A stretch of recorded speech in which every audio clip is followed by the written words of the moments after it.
Assalamualaikum warahmatullahi wabarakatuh. Alhamdulillahi rabbil alamin wa bihi nasta'inu ala umurid dunya waddin. Wassalatu wassalamu ala asyrafil mursalin sayyidina Muhammadin wa ala alihi wa ashabihi ajma'in. Subhanaka la ilma lana illa ma 'allamtana innaka antal alimul hakim. Rabbi shrah li sadri wa yassir li amri wahlul 'uqdatam min lisani yafqahu qawli. Amma ba'du fa inna asdaqal hadithi kitabullahi ta'ala wa khairul hadi hadi Muhammadin sallallahu alaihi wasallam wa syarrul umuri muhdatsatuha wa kullu muhdatsatin bid'ah wa kullu bid'atin dhalalah wa kullu dhalalatin finnar. Bismillahirrahmanirrahim. Qala Syekhul Musannif rahimahullahu ta'ala wa ghafara lahu wa liwalidayhi wa limasyayikhihi wa nafa'ana bi ulumihi fid dharain amin. Radhiyallahu ankum qala radhiyallahu an fa idza qadaytum manasikakum fadhkurullaha kadzikrikum aba'akum. Dan apabila kalian telah menyelesaikan ibadah haji kalian, maka berzikirlah kepada Allah sebagaimana kamu menyebut-nyebut nenek moyang kamu. Wa kana al-arabu ba'dal faraghi minal hajji yakifuna bimina bainal masjidi wal jabali. Orang Arab dahulu itu setelah selesai daripada melaksanakan haji, mereka berwukuf atau berdiam di Mina antara masjid dan jabal dan bukit, ya. Fayubalighuna fis sana'i ala abaihim, dan mereka berlebih-lebihan di dalam memuji nenek moyang mereka. Fi dzikri manakibihim wa fadailihim, dalam menyebutkan perjalanan hidup mereka dan keutamaan-keutamaan mereka. Jadi itulah kebiasaan orang-orang Arab sebelum datang Nabi Muhammad sallallahu alaihi wasallam. Seperti yang sudah saya sampaikan, bahwa orang Arab ini mereka banyak merubah, memodifikasi ibadah haji. Di antara yang mereka rubah yaitu setelah selesai haji mereka memuji orang-orang tua mereka, nenek moyang mereka. Kebanggaan bagi mereka apabila mereka menjadi keturunannya. Nah, ini sesuatu yang salah. Maka Nabi datang membawa revisi terhadap perbuatan mereka ini. Jadi yang patut dipuji bukan orang tua mereka, bukan nenek moyang mereka, akan tetapi Allah Subhanahu wa taala. Faqala Allah taala hadhil ayah, maka Allah berfirman dengan ayat ini, fal makna jadi maknanya adalah fa idza faraghtum min ibadatikum al-muta'alliqati bil haji, apabila kalian telah selesai daripada ibadah kalian yang berkaitan dengan haji, ka'an ramaitum jamratal aqabah, seperti kalian telah melontar jumrah aqabah, wa taftum, dan kalian telah melakukan tawaf, wastaqrartum, dan kalian telah berdiam di Mina, fabdhulu juhdakum fit tsana'i 'ala Allah, maka kerahkanlah usaha kalian dalam memuji Allah Subhanahu wa taala, wa dzikri na'maihi, dan dalam menyebut-nyebut nikmat-nikmatnya. Kama badzaltum juhdakum fit tsana'i 'ala abaikum fil jahiliyah, sebagaimana kalian telah mengeluarkan upaya kalian, usaha kalian dalam memuji nenek moyang kalian pada masa jahiliyah. Au asyadda dzikra, atau bahkan berzikirlah lebih daripada itu. Aibal aktsar dzikran fi min dzikri abaikum, yakni maksudnya adalah kalian lebih banyakkan zikir kepada Allah dibandingkan kalian menyebut kebaikan, keutamaan orang tua kalian dahulu. li'anna sifatal kamali lillahi ta'ala ghairu mutanahiyah, karena sesungguhnya sifat keutamaan, sesungguhnya sifat kesempurnaan itu adalah milik Allah yang tidak ada batasnya, yang tidak ada hujungnya. Baik, jamaah yang dirahmati Allah, ayat ini mengajarkan kepada kita, mengingatkan kepada kita bahwa perbuatan orang-orang Arab jahiliyah memuji-muji orang tua mereka berlebih-lebihan, bukan memuji Allah, itu satu perbuatan yang salah. Yang harus dipuji sepatutnya adalah Allah Subhanahu wa ta'ala. Dan ini jadi pelajaran bagi kita jamaah. Kalau kita kaitkan dan kita coba relevansikan kepada kehidupan kita di sini di dunia selain daripada ibadah haji, itu bisa kita kaitkan dengan banyak hal. Pengajaran pentingnya adalah kalau kita ingin memuji seseorang, jangan berlebih-lebihan sampai kita lupa memuji Allah Subhanahu wa ta'ala. Perbuatan orang Arab dahulu pada zaman jahiliyah, mereka terlalu melampau dalam memuji Allah sehingga lupa kepada Allah Subhanahu wa ta'ala. Padahal manakib yang mulia dari nenek moyang mereka, keutamaan-keutamaan yang mulia yang dimiliki oleh nenek moyang mereka itu juga merupakan karunia daripada Allah. Maka bagaimana mungkin bisa lupa terhadap yang memberikan nikmat, tetapi lebih ingat kepada yang diberikan nikmat. Kita harus ingat kepada yang memberikan nikmat itu, yang memberikan karunia itu, yaitu Allah Subhanahu wa ta'ala. Maka memuji makhluk jangan berlebihan, ya. Itu bukan satu ajaran yang dibawa oleh Nabi Muhammad SAW. Memang bangsa Arab ini, bangsa Arab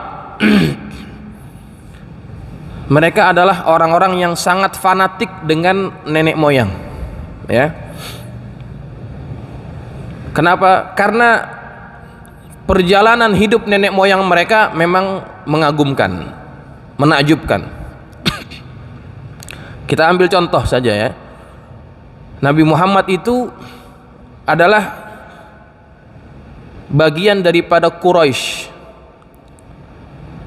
Quraisy ini bukan nama asli. Nama aslinya adalah Fihr bin Malik, ya. Kalau kita runtutkan nasabnya Rasulullah, Muhammad bin Abdullah bin Abdul Muttalib bin Hashim bin Abdi Manab bin Qusay bin Kilab bin Murrah bin Ka'ab bin Lu'ay bin Ghalib bin Fihr bin Malik. Fihr bin Malik inilah nama daripada Quraisy.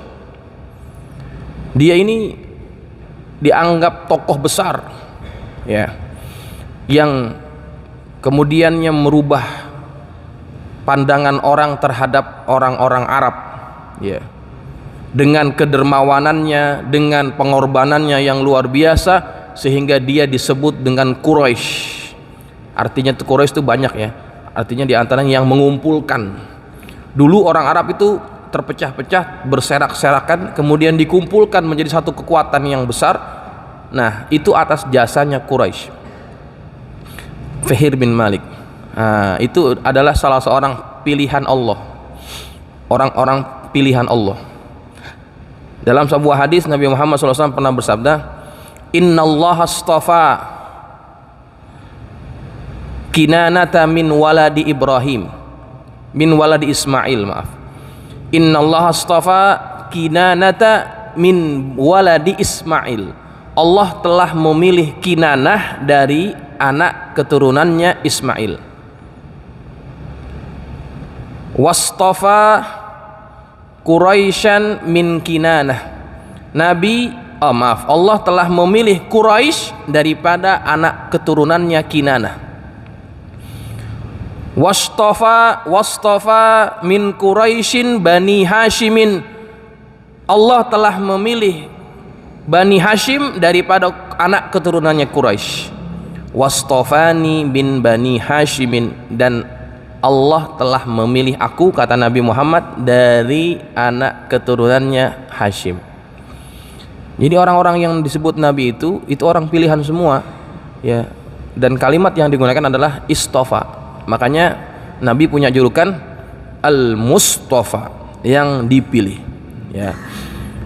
Kinanah, Quraisy, Hashim itu semuanya orang-orang hebat, orang-orang besar. Maka orang-orang Arab ini mereka memuji-muji nenek moyang mereka itu, ya, kehebatan nenek moyang mereka itu. Dan di antara penyebab Abu Thalib tidak bisa mengikuti ajakan Nabi Muhammad ketika Nabi ajarkan dia untuk menyebutkan syahadat, sebutkanlah, ucapkanlah wahai paman, kalau engkau sebutkan itu, engkau ucapkan itu, aku akan membela engkau di hadapan Allah. Tetapi kemudian di sampingnya itu juga ada para pembesar Quraisy, diingatkan oleh mereka, apakah kamu mau meninggalkan ajaran nenek moyangmu, mengikuti ajaran yang dibawa oleh keponakanmu ini? Diingat-ingat lagi tentang nenek moyangnya, akhirnya enggak bisa mengucapkan kalimat itu. Jadi pengaruh kehebatan nenek moyang itu terlalu kuat dalam diri orang-orang Arab itu. Makanya sampai urusan haji setelah kelar bukan memuji Allah tapi memuji nenek moyang mereka, saking fanatiknya itu, ya, saking fanatiknya kepada nenek moyang. Nah, itu tidak baik, ya. Pelajaran pentingnya, kita tidak boleh terlalu fanatik kepada apapun, kepada nenek moyang kita, kepada kelompok kita, organisasi kita, partai kita, tokoh-tokoh yang kita anggap hebat sekarang ini. Jangan terlalu fanatik. Karena apa? Karena yang sempurna itu bukan manusianya, tetapi yang sempurna adalah Allah, ya. Jadi letakkan pujian pada tempatnya. Pujian yang selayaknya dipuji-puji adalah Allah Subhanahu wa ta'ala. Itu pengajaran yang kita bisa ambil daripada ayat ini.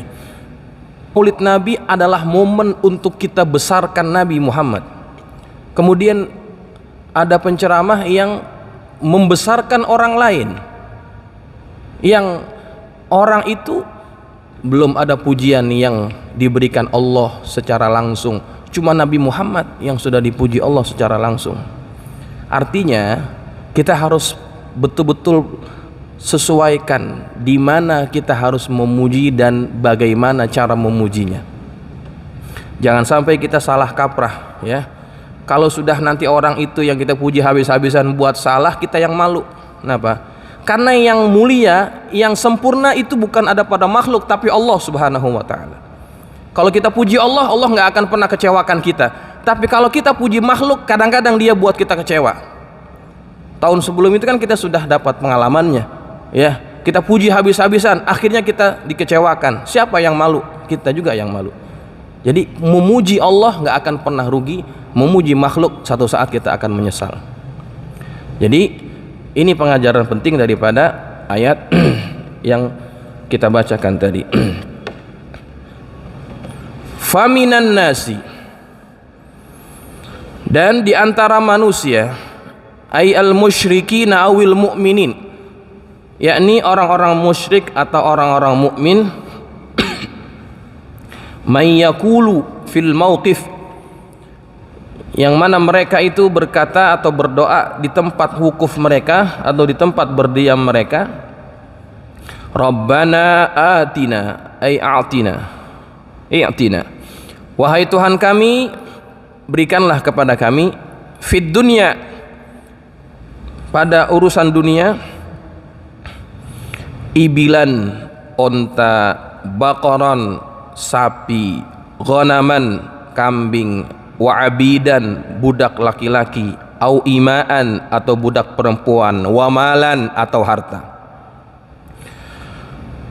wa malahu fil akhirati min khalaq, dan di akhirat dia tidak akan mendapatkan bagian apapun, ay min nasibin fil jannati bihajjihi, yakni mereka tidak akan mendapatkan bagian di surga dari ibadah hajinya. Jadi Allah menyatakan dalam ayat ini, di antara orang-orang yang berdoa setelah haji, adalah orang yang minta diberikan bagian daripada dunia. Rabbana atina fid dunya, ya Allah berikanlah kepada kami dunia kami, harta, ternak, hewan ternak, kemudian budak dan sebagainya, yang urusannya adalah urusan dunia. Kalau mereka minta itu bisa dikabulkan, karena memang doa ibadah, doa orang yang mengajarkan ibadah haji itu adalah doa yang makbul, ya. Doa yang makbul. Makanya kalau kita minta, Allah kabulkan itu. Tapi kalau kita minta dunia saja, wa ma lahu fil akhirati min khalaq, akhiratnya dia nggak dapat. Di surga dia nggak akan dapat bagian dari ibadat hajinya. Seharusnya kan ibadah itu punya bagian, punya ganjaran. Tapi karena dia sudah minta secara tunai di dunia dengan urusan-urusan dunianya itu, maka hajinya nggak akan dia peroleh. Nah, rugi, ya, sangat rugi kalau ada orang yang berdoa seperti itu. Wa minhum may yaqulu Rabbana atina fid dunya hasanah. Dan di antara mereka ada orang yang berdoa, wahai Tuhan kami, berikanlah kepada kami kebaikan pada urusan dunia. Ai ilman, ilmu, wa ibadatan, ibadah, wa ismatan minadz dzunub, perlindungan daripada dosa, wa syahadatan, dan syahadah, persaksian, wa ghanimatan, dan harta ghanimah, wasihatan, dan kesehatan, wa kafafan, dan kecukupan, wa taufiqan lil khairi, dan taufik, bantuan dari Allah untuk mengerjakan kebaikan. Ya, kalau kita minta begitu, kalau kita minta mengucapkan doa Rabbana atina fid dunya hasanah, itu maksudnya kita minta tadi itu ilmu, kemudian ibadah, penjagaan dari dosa, ghanimah, sehat, kecukupan, taufik, itu kita minta.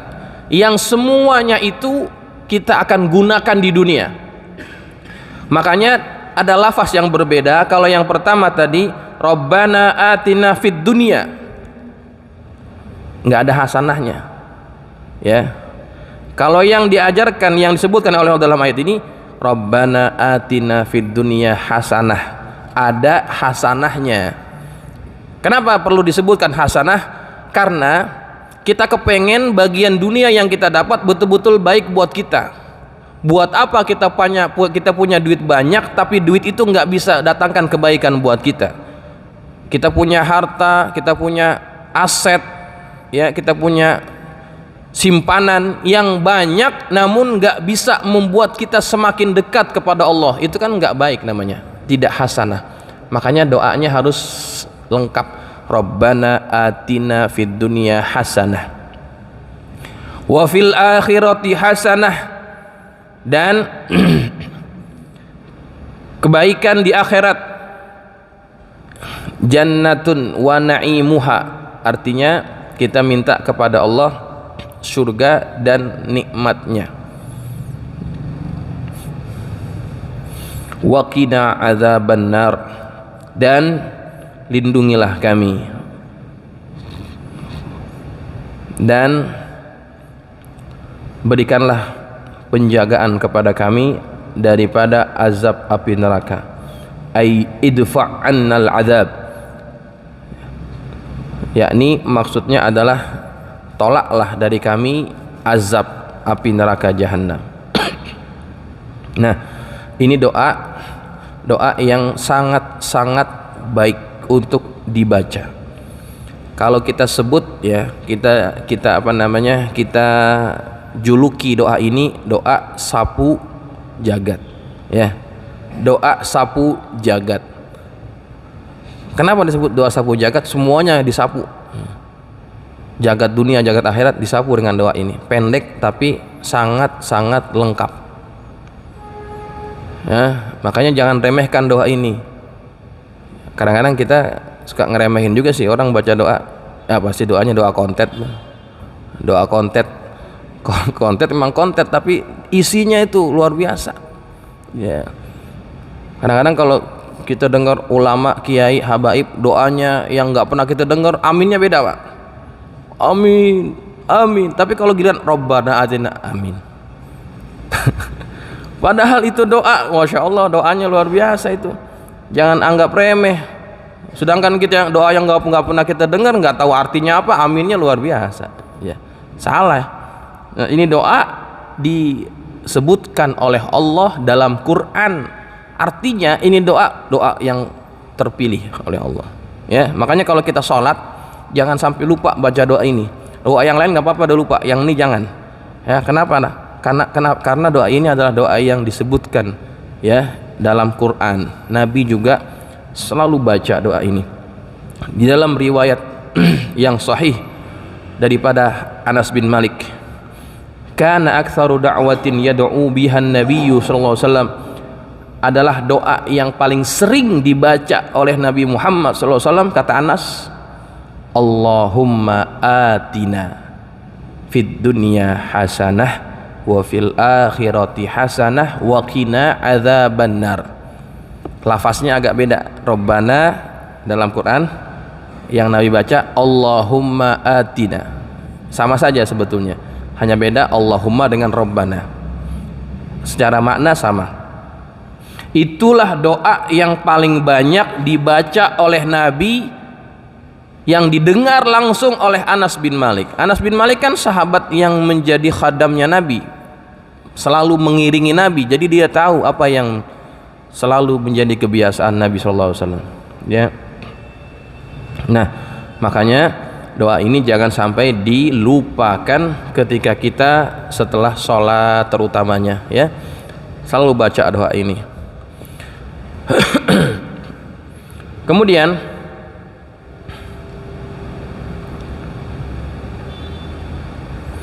ulaika ay ahlu hadhihi sifati,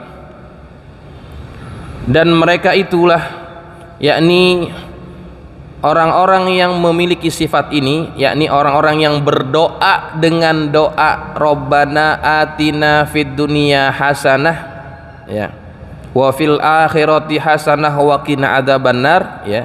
Mereka itulah lahum nasibum mimma kasabu, lahum nasibun, mereka akan memperoleh, ay hazzun wafirun fil jannati, mereka akan mendapatkan bagian yang berlimpah, yang banyak di surga. Mimma kasabu, dari apa yang mereka kerjakan, ay min hajjihim, dari perbuatan haji mereka. Wallahu sari'ul hisab, dan Allah maha cepat perhitungannya, ay sari'ul qabuli lidu'ai ibadihi wal ijabati lahum, yakni maksud wallahu sari'ul hisab artinya adalah Allah maha cepat menerima doa hambanya dan mengijabah bagi mereka apa yang mereka minta. Nah, jadi ini keutamaan bagi orang yang setelah menyelesaikan ibadat haji, ya, doa mereka itu qabul, ya, doanya mustajab. Makanya kalau kita ada orang baru pulang haji, itu kita disunnahkan apa?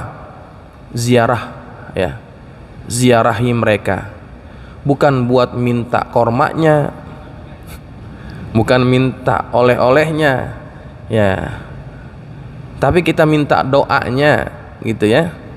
Jangan salah nih, kadang-kadang kita datang nengokin orang haji, pulang nggak dapat apa-apa, diomongin, Pak.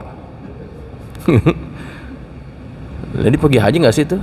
Kok nggak ada oleh-olehnya? Jangan-jangan dia perginya ke Pondok Gede doang kali. Nah, yang penting bukan oleh-olehnya. Kalau oleh-olehnya mah gampang, beli aja di Tanah Abang banyak. Kacangnya, kormanya, jam-jamnya ada di Tanah Abang. Yang penting doanya itu. Jadi kalau habis orang pergi haji minta doa, qabul doanya tuh, ya. Kenapa? Karena penutup ayat tentang haji adalah ayat tentang doa, mengisyaratkan kepada kita bahwa doa orang haji itu sangat mustajab gitu ya, sangat mustajab, minta apa saja Allah kabulkan begitu. Jadi manfaatkan kemustajaban doa mereka dengan minta kita didoakan juga ya, begitu ya. Kalau nggak dikasih nggak usah marah. Gimana sih ini orang, kan waktu berangkat gue udah kepelin cepet 200, kok pulang nggak dapat apa-apa ya. Waktu ngasih niatnya apa sebenarnya? Waktu ngasih niatnya apa ya? Kalau niatnya ikhlas ya udah, nggak usah pakai ngarepin apa-apa ya. Dikasih alhamdulillah, nggak dikasih yang penting doanya gitu. Wa alimun bi jumlati su'alatis sa'irin, dan Allah Maha mengetahui terhadap jumlah permintaan orang-orang yang minta kepadanya. Sebanyak apapun orang yang minta pada Allah, Allah Maha tahu semua. Jangankan orang yang minta, daun-daun yang gugur di atas muka bumi ini, maka Allah pun tahu jumlahnya ya, karena Allah itu Maha tahu, Maha mengetahui. Alimun, Allah Maha mengetahui. Latifun, Maha halus pengetahuannya. Khabirun, Maha mendalam juga pengetahuannya. Itu adalah sifat-sifat Allah Subhanahu wa taala. Kemudian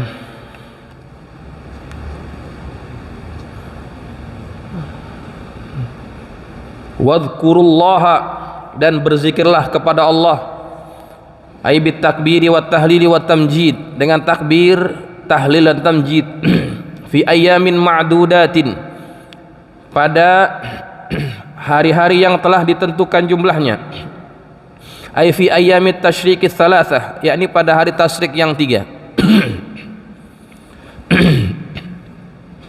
Faman ta'ajjala, barang siapa yang mempercepat, biruju'ihi ila ahlihi, dengan kembalinya kepada keluarganya, yakni pulang lebih dulu, fi yaumaini ba'da yaumin nahri, yakni 2 hari setelah hari nahar, fala itsma alaih bi ta'jilihi, maka tidak ada dosa atasnya dengan sebab dia mempercepatnya.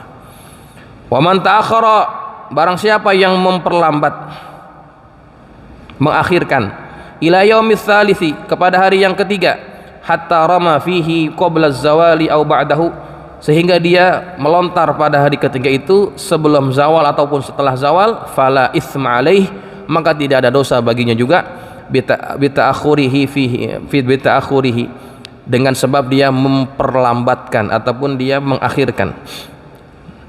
Fahum mukhayyaruna fi dzalika, karena mereka semua itu boleh memilih dalam hal yang demikian itu. Jamaah, jadi setelah selesai wukuf dan juga di Arafah dan di Mina yang di Muzdalifah ya, hari nahar itu, setelah itu kita disuruh untuk berzikir pada hari tasyrik yang 3. Hari tasyrik yang 3 hari apa aja? 11, 12, 13. Hari tasyrik yang 3 kita disuruh untuk banyak berzikir, terutama pada ibadat, orang-orang yang mengerjakan ibadat haji. Faman ta'ajjala fi yaumaini, hari tasyrik kan 3 tadi ya, 11, 12, 13. Siapa yang mempercepat dia pulang ke rumahnya ataupun kembali pada 2 hari awal, fi yaumaini, 2 hari aja dah, kemudian dia kembali ke Mekah, tawaf ifadah dan sa'i selesai, maka itu dianggap enggak berdosa.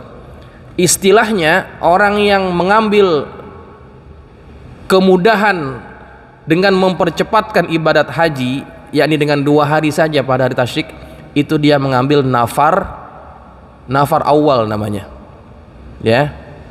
Kalau dia ngambil yang taakhirnya, yang apa namanya, takhirkan itu sampai 3 hari, setelah 3 hari nanti dia lontar pada hari ketiga, baik itu sebelum zawal ataupun setelah zawal, dia mengambil nafar tsani ya, nafar tsani. Dua-duanya boleh. Mau ngambil nafar awal, dia lebih cepat kembali ke Mekah, itu boleh, nggak dosa. Dia ambil nafar tsani, yaitu dia 3 hari di Mina itu, setelah itu baru ke Mekah, itu juga enggak berdosa. Dua-duanya boleh. Wa hum mukhayyaruna bidzalika. Mereka bebas memilih di antara yang demikian itu. Ya. Nah, ini ilmunya kita diajarkan oleh Allah Subhanahu wa taala. Boleh. Istilahnya mereka sudah selesai. Penutupnya nanti tawaf ifadah dan sa'i, itu selesai sudah ibadah haji mereka, ya. Nah, limanit taqa, tidak ada dosa bagi orang-orang yang bertakwa kepada Allah. Ai wa nafyul itsmi limanit taqa fi hajjihi, yakni penafian dosa bagi orang-orang yang bertakwa kepada Allah dalam ibadat hajinya. Li'annahu al-mutasyaffa'u bihajjihi duna man siwahu, karena mereka itulah orang-orang yang mengharapkan pertolongan dengan sebab hajinya, bukan dengan sebab yang lainnya. Artinya mereka-mereka yang mengharapkan ganjaran daripada Allah, syafaat daripada ibadat haji itu, mereka akan dapat semuanya itu. Wattaqullah, dan bertakwalah kepada Allah. Ai ihzaru al-ikhlala bima dzukira minal ahkam, berhati-hatilah daripada kekurangan, kecacatan terhadap apa yang telah disebutkan daripada hukum-hukum haji itu. Wa'lamu, dan ketahuilah, annakum ilaihi tuhsyarun, bahwasannya kalian akan dikumpulkan hanya kepada Allah.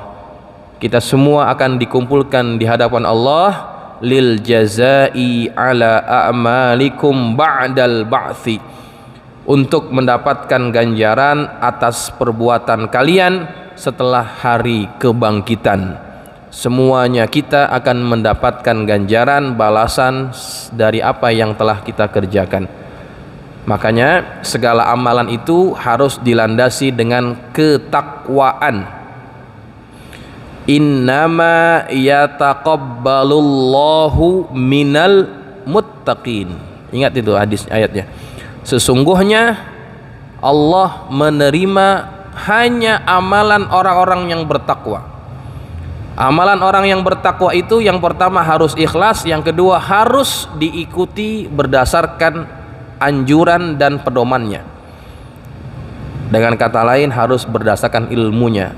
Maka barulah orang tersebut dianggap orang-orang yang mengikuti panduan sebagai orang yang bertakwa, dan dialah orang-orang yang akan diterima amal ibadahnya oleh Allah Subhanahu wa taala. Hadirin jamaah yang dirahmati Allah, cukup sampai di sini. Ayat yang ke-200, 201, 202 dan 203. Ini semuanya adalah penutup kepada ayat yang membahas tentang haji. Setelah ini kita akan masuk kepada pembahasan yang berbeda. Mudah-mudahan apa yang telah kita pelajari jadi ilmu yang manfaat. Amin ya rabbal alamin. Al-Fatihah. A'udzubillahi minasyaitonir rajim. Bismillahirrahmanirrahim. Alhamdulillahirabbil alamin. Iyyaka na'budu wa iyyaka nasta'in. Shiratal mustaqim, shiratal ladzina an'amta 'alaihim. Bismillahirrahmanirrahim. Alhamdulillahirabbil alamin. Wassalatu wassalamu ala asyrafil mursalin sayyidina maulana Muhammadin wa ala alihi wa ashabihi ajma'in. Allahumma anfa'na bima 'allamtana wa 'allimna ma yanfa'una. Allahumma zidna wa la tankusna wa akrimna wa la tuhinna wa'tina wa la tahrimna wa athirna wa la tu'thir 'alaina wa ardina warḍa 'anna.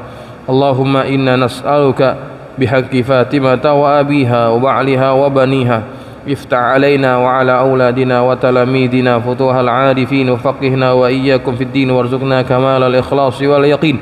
Allahumma arzuqna fahman nabiyyin wa hifzal mursalin wa ilhamal malaikatil muqarrabin birahmatika ya arhamar rahimin. Allahumma ij'alna minal ladzina yastami'una al-qawla fayattabi'una ahsanah. Wa sallallahu ala sayyidina Muhammadin wa ala alihi wa sahbihi wa sallam walhamdulillahi rabbil alamin. Assalamualaikum warahmatullahi wabarakatuh.